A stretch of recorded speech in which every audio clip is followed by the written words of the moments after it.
Alright, so now we're going to go over some reaches. So reaches are more for stability work. They're really good for balance, and they're just kind of a fun way to incorporate something different that most of your patients or clients have never seen before. So we're not just lunging and squatting all the time. So we can kind of deload some tissues and address some other weaknesses that are part of fitness that don't get addressed very often. So I'm going to have Wayne start with what's called an opposite side lateral reach. Do you know that one? So you're going to reach across, and you're going to essentially load the whole lateral chain of your right side and come back. Good. And do you feel stretching through your lats, through your glutes? Good. So I want you to drive your hip towards my hand over here. Good.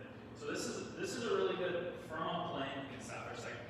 This is a good frontal plane exercise. We're loading his whole lateral chain. So as he reaches over, he's loading up his peroneals down low, up the chain. His quad and his IT band are probably getting a little taut, but his glute med, his glute min, his TFL are one, stretching and loading, along with his obliques, his lat, and then the outside of his arm a little bit.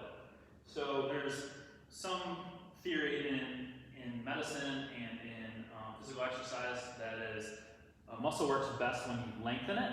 So we're basically loading and exploding, right? So we're taking everything on that outside chain and we're taking it to its max range, and then we're having him come out of it, right? So there's a lot of other things going on at the foot here. So go ahead and do a couple more. So as he steps over, he's going to supinate. Like his heel is going to go into inversion. That foot is going to supinate. So we're having people having difficulty with like flat feet, plantar fasciitis. This is a good place to start to get them out of that position that's loading their plantar fascia so much. And it's getting his peroneals to work good. Where do you feel this the most, Lane? Mostly here for the reach, but down below I can definitely feel my foot lifting here, and then kind of just a stretch into the hip. And you guys will see this too if he goes too far. So step a little too far and reach. And if he goes too far, his foot will actually come up off the ground. So at that point, this exercise isn't the best. We want to keep that foot flat as we go, and then we're getting the balance and the stability work there.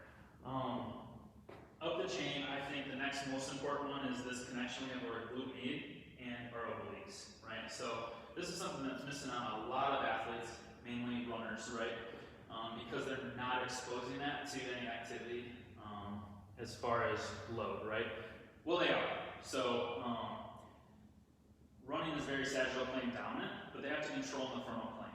And if these muscles aren't strong and they can't control that, they start to get weak and tired and fatigued. That's when we see that valgus collapse, that extra pronation at the foot. And we get things like bursitis in the hip, low back pain, list goes on.